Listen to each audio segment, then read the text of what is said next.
Gracias, presidente. Buenos días. Quisiera preguntarle sobre esta decisión de asignar ex elementos del Estado Mayor a Evo Morales. ¿Cómo fue que tomaron esta decisión? Y de alguna manera es como revivir pues una práctica que usted erradicó con la desaparición de esta corporación. Bueno, qué bien que me pregunta para recordar. Existía el Estado Mayor presidencial. Cuidaban al presidente 8,000 elementos. Era un abuso, un exceso, una extravagancia. No creo que cuiden al presidente Trump tantos elementos. 8,000 elementos que ganaban más que los soldados, que los marinos, que los policías. Un cuerpo de élite. Para contextualizar y contestar tu pregunta, porque me da la oportunidad de informar, porque a veces sobre esto no se informa. Estas cosas pasan como de noche. Se tomó la decisión de cancelar, de que ya no exista este cuerpo de élite. Se decidió que no haya Estado Mayor presidencial, porque además de que eran muchos, gastaban también muchísimo. El año pasado gastaron solo en mantenimiento de unidades y en viajes 2,000 millones de pesos. Por eso, en presidencia, el año pasado se gastaron 3,600 millones, porque ahí están esos 2,000 de gasto. Los rastrillos, ¿no? El gel, el gasto en el internet, el mantenimiento de aviones, de helicópteros, todo eso. Ahora vamos a ejercer en presidencia 800 millones. Vamos a ahorrar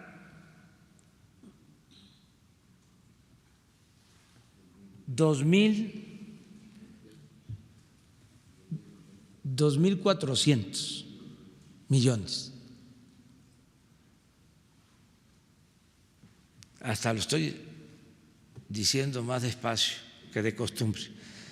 De por sí no hablo de corrido, pero ahora quiero que se informe bien. Todo esto porque nuestros adversarios solo ven, ¿sí?, la paja en el ojo ajeno y no la viga en el propio. Bueno, ya no hay Estado Mayor. ¿Qué pasó con esos elementos? Se fueron a la Secretaría de la Defensa, todos a la Secretaría de la Defensa.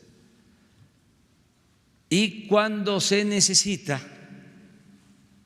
como ya son miembros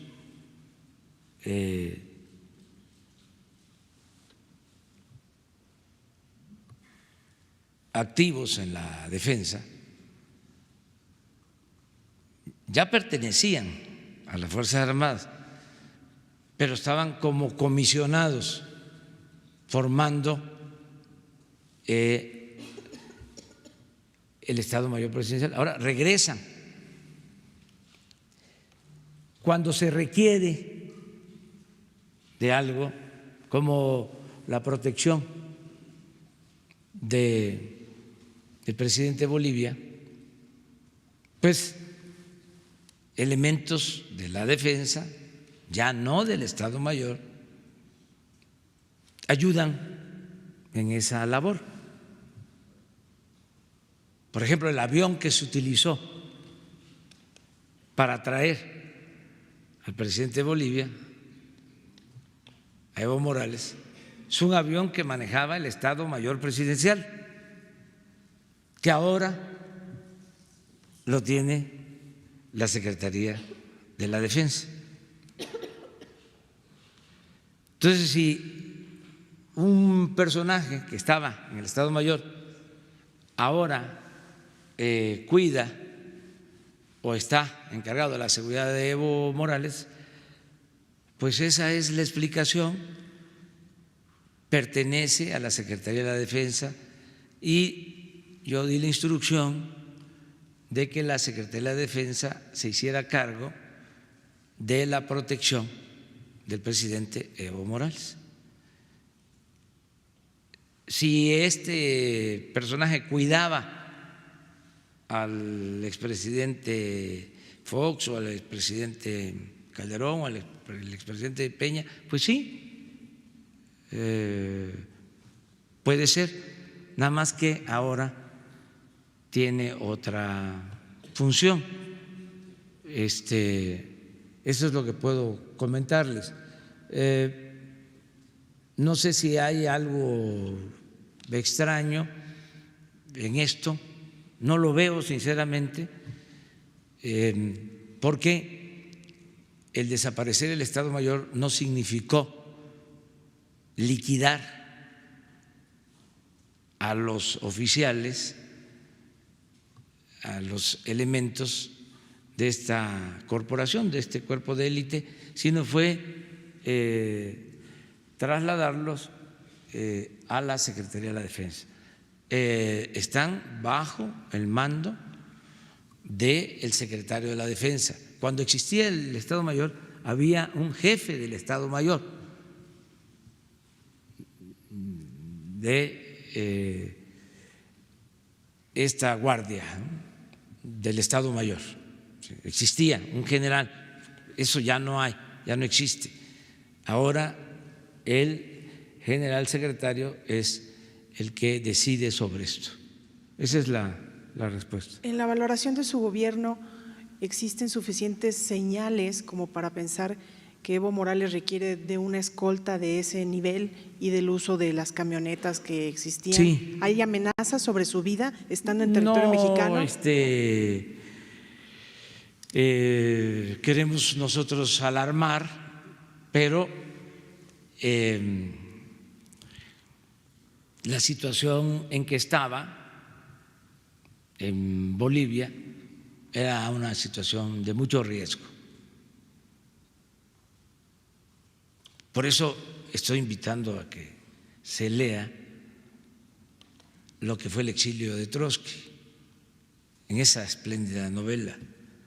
Imagínense lo grande, aunque no les guste, pero ofrezco disculpas por anticipado, lo grande de Lázaro Cárdenas, porque le da protección a la comunidad judía, protege a los españoles y a Trotsky, que era un perseguido del estalinismo, que no lo aceptaban en ninguna parte.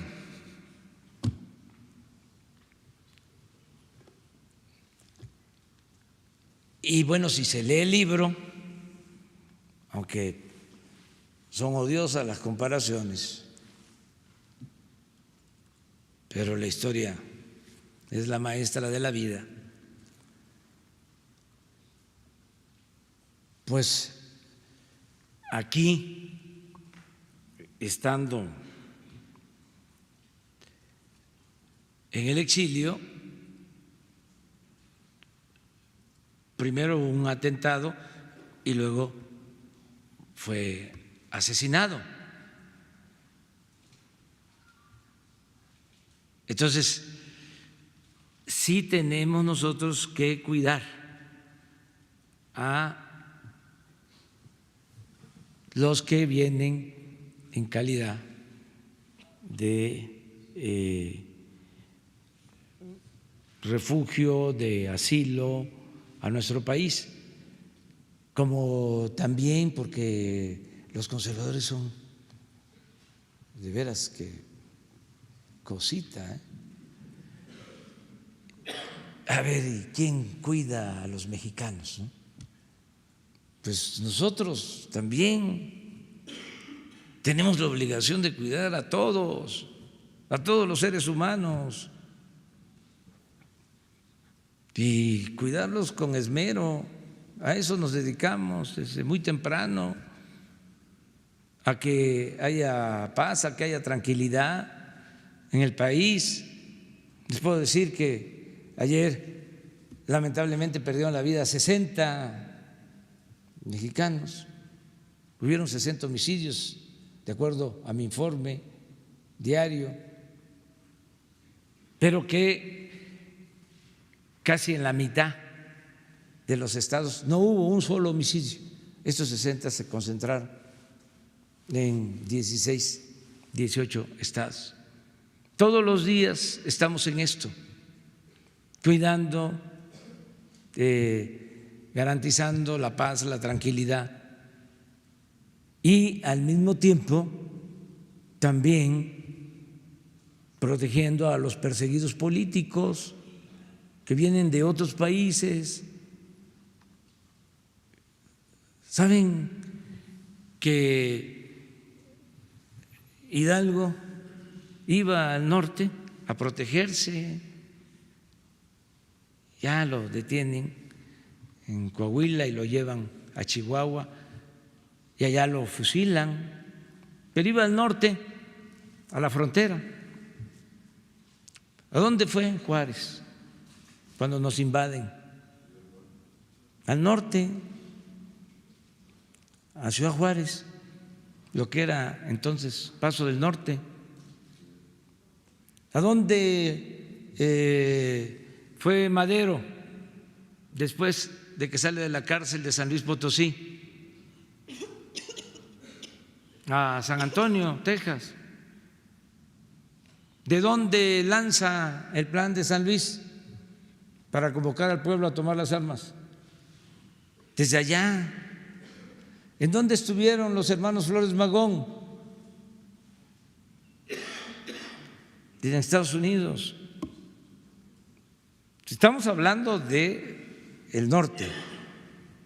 Bueno,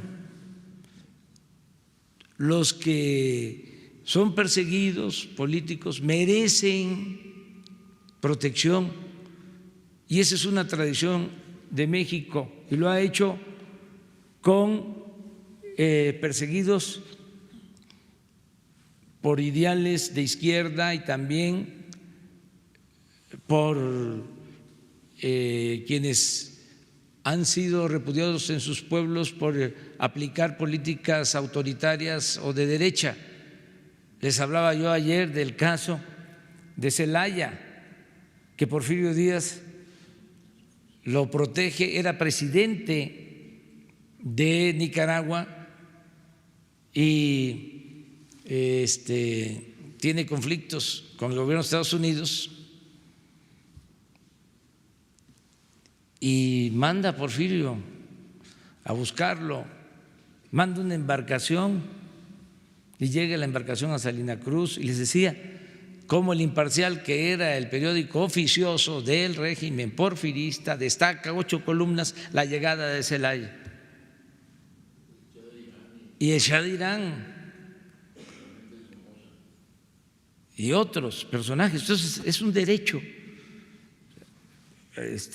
Todo esto se tiene que ir entendiendo poco a poco. Además, nosotros somos respetuosos de nuestra Constitución y aplicamos los principios constitucionales, el artículo 89, solución pacífica de las controversias, no intervención, autodeterminación de los pueblos y el derecho de asilo. Y siempre va a ser así. Y somos libres y somos soberanos. Y le reconozco al gobierno de Estados Unidos y en particular al presidente Trump que no haya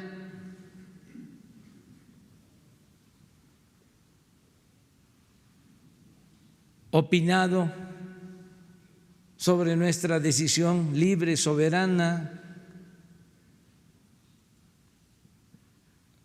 Nosotros no tenemos por qué pedirle permiso a nadie para actuar.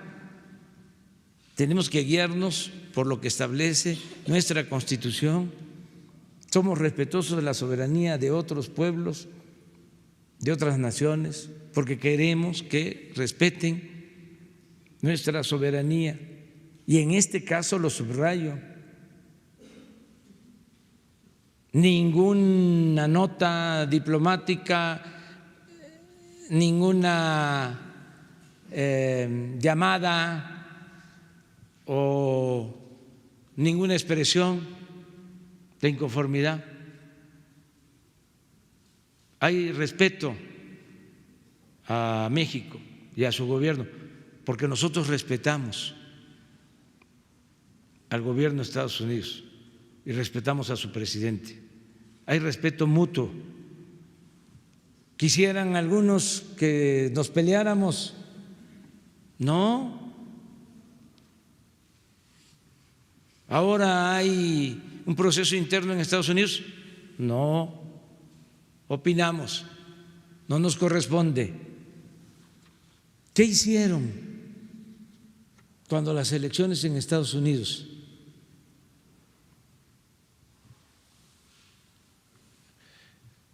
En México. Muchos se metieron a opinar. En el Congreso, me acuerdo que se pusieron hasta camisetas de uno de los candidatos. En el Congreso nuestro se pusieron camisetas de un candidato de Estados Unidos. Los medios de comunicación. Y no es que yo los vea con malos ojos, miren. Respeto mucho a los medios y les tengo mucho afecto, sí, pero había una postura a favor de uno de los candidatos. El que era entonces, que no voy a mencionar su nombre,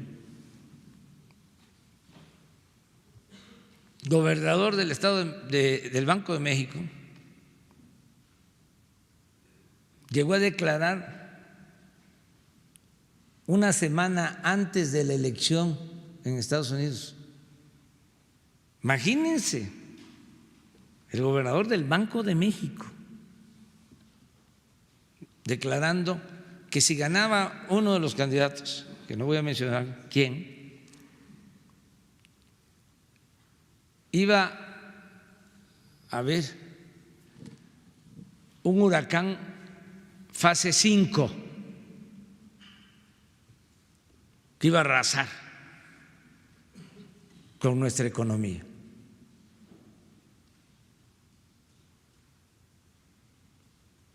Estoy refrescando todo esto, pues, para que no olvidemos.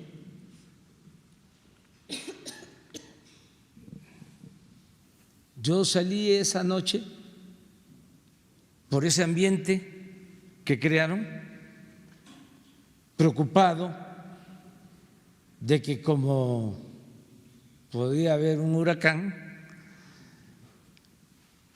salí a decir, ya cuando tenía yo los elementos suficientes, decir, no va a pasar nada, no va a haber huracán, no tenemos nada que temer, somos libres, somos independientes, somos soberanos. Pero esa es la política que ahora se aplica. Respetar para que nos respeten.